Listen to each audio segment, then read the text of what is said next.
So I want to ask you from the jump inside the comment box, how impactful do you think that this overall freshman class will be from the University of Alabama?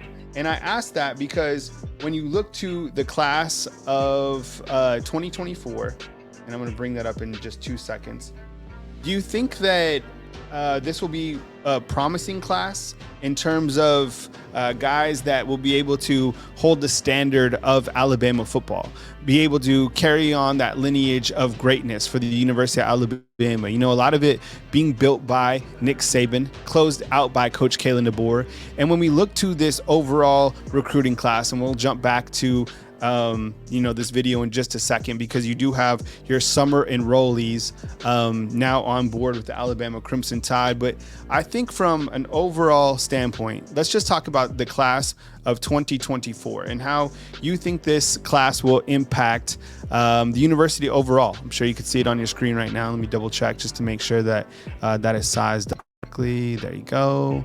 Bring it in a little bit like that. Here we go. Okay, so I'll go full screen on it and we'll just kind of walk down. All right, we'll walk down the list. So from a scale of 1 to 10, 10 being the highest, do you think that this class will be a 10 impactful? And it's always kind of hard to judge, but let's just look through the class of 2024 real quick, okay? We'll start up top. Jalen Mbakwe, already here. Should compete for playing time this coming season. Just a true freshman, one of the fastest players. You saw him. He went head to head with Ryan Williams and was faster than Ryan Williams, clocking in at a 4.4 40 time. You have Zay Mincy already here as well. Xavier Brown. I mean, Zay Mincy, look at these guys.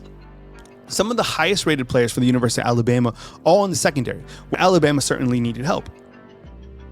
Xavier Brown, my goodness. I mean, the guy was literally starting the spring game and going against Jeremy Bernard.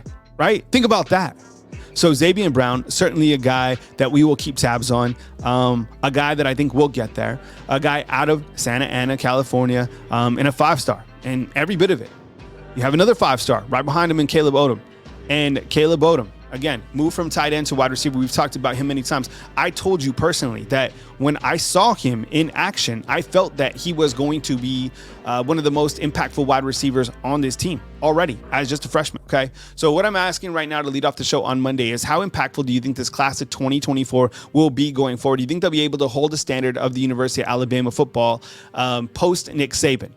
You think they'll be at 10 in terms of like the most impactful? 7, 8? Is it too early to tell? I want to hear from you inside the comment box. And again, we are talking about the fact that this recruiting class, just the rest of them just got here in the summertime. Ryan Williams is here. Ryan Williams is now a part of the University of Alabama. Like, he's officially here in Tuscaloosa, living in the dorms.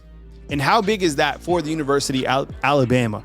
This guy is what many feel is generational talent, is the biggest recruit, in-state recruit, since Julio Jones, right? This guy comes in with probably the most hype since we've been covering recruiting on this YouTube channel for the last 8 years, honestly. Like, people feel that he's going to be a day one impact player. Let's kind of switch gears real quick and talk about Ryan Williams. Do you feel, honestly, deep down in your heart, that Ryan Williams will be an impact player this coming season? And I think when you look to Ryan Williams and will he be that impact player, I think you got to think about a couple of different things, right? Number one, you look at the wide receivers that are currently on Alabama's depth chart. Where does Ryan Williams fit in? X, Y, Z, right? Where is he going to play? How are they going to utilize him in this particular offense under Coach Kalen DeBoer, right? Jeremy Bernard, damn good. Kendrick Law, damn good. Kobe Prentice, damn good. Caleb Odom, damn good. Emmanuel Henderson, damn good. Right? Should we continue? Like, there's a long list of wide receivers that are already here.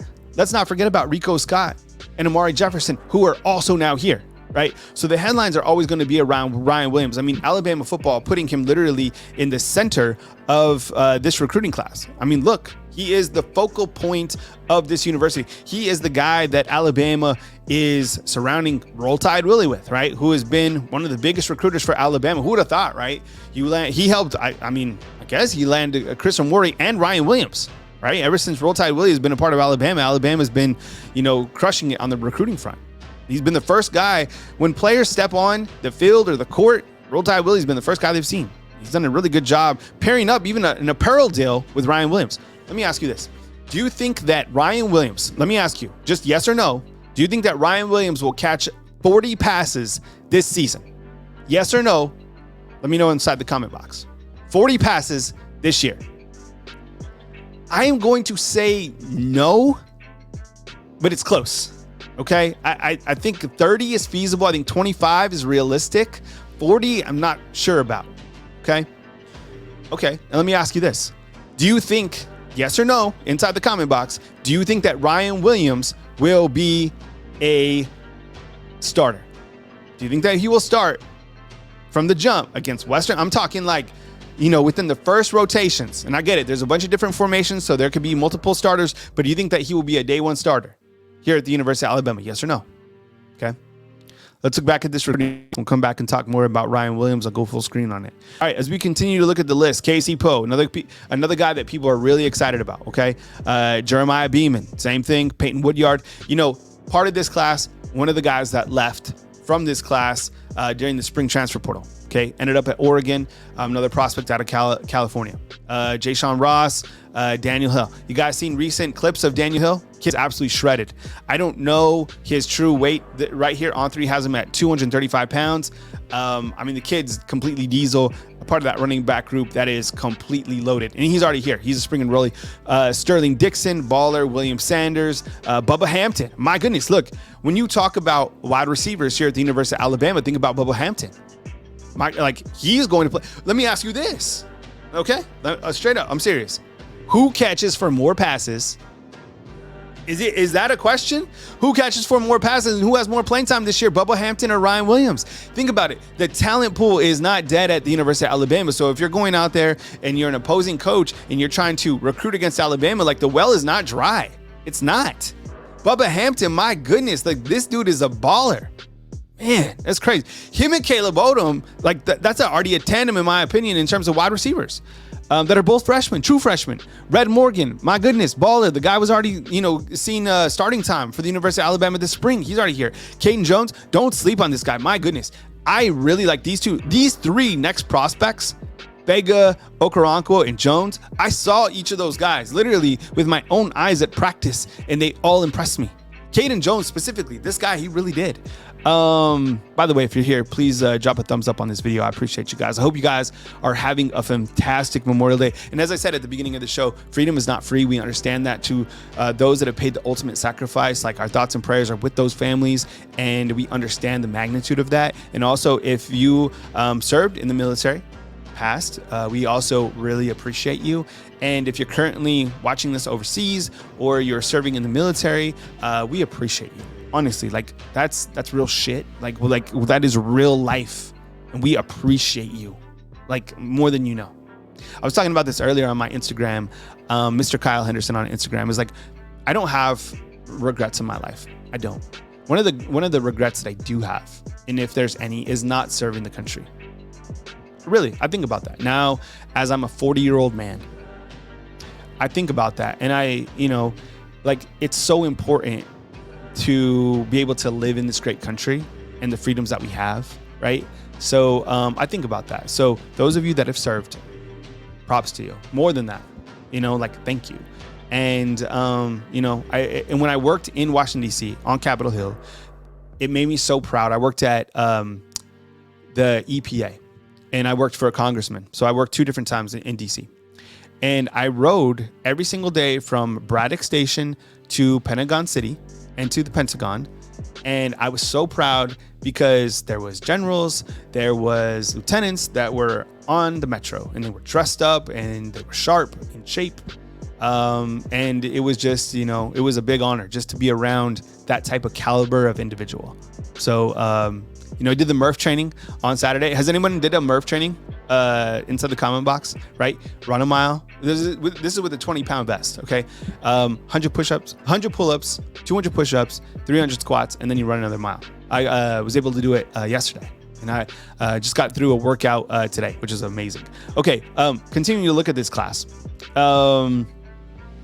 Love these three. Joseph Ayana, my goodness, is this guy going to be one of the centers at the University of Alabama? I know he's not going to be the starting center, but I think that's kind of the way it's looking like it. How about this guy? Okay, how about and kind of my main point of this, because I saw all of the enrollees coming in. There's a video that I was talking about early on in my segment, because now you have the summer enrollees. So what I'm talking about is this class of 2024. Like, how impactful do you think it's going to be overall? One of the guys that I felt the nation was kind of sleeping on in like the recruiting rankings and whatnot was this guy is Drake Kirkpatrick Jr. Like the guy had 2 interceptions in the Mississippi Alabama All-Star game. Okay. And then this spring he had an interception. I think there was like a penalty on the play, but he had an interception. The guy is much better than a 3-star. I don't know how much he's going to play. And then these 2 next guys, right? Like Noah Carter just got here. Ryan Williams. I mean, we've talked about Ryan Williams, but like Noah Carter, have you seen his highlight tape? Have you seen this young man in action? Like the sky is the limit. He could probably play like wide receiver. That's how talented he is, honestly. Kevin Riley, he was committed to Miami, and then he was a flip during the late signing day period out of Northport, Tuscaloosa County. The guy's a baller. I really respect his game. Really good kid. Amari Jefferson. Look, Amari Jefferson, this guy has speed to burn. I kind of almost like picture him as like a young Kendrick Law. He's already 200 pounds. Like his speed is elite. Man, I was really impressed with his highlights. Rico Scott, another guy that's coming in. Stephen Bua out of Canada. I know Coach Freddie Roach was just recently up there. Saw that. Quentin Reese out of Birmingham. Ramsey, I think that's the same high school, right, as Tim Keenan, if I'm not mistaken. And then Jay Lindsey is a tight end, and I think in the future, Jay Lindsey probably be the H-back. The H-back, kind of similar to what Robbie Oots does. I don't know. I mean, Jay Lindsey's an incredibly talented and incredibly athletic tight end. All right. And then here's some of the guys, not to reopen wounds, but here are some of the guys that went into the transfer portal from the class of 2024. A lot of movements. That's Julian Sane going to Ohio State, Jameer Grimsley going to Florida.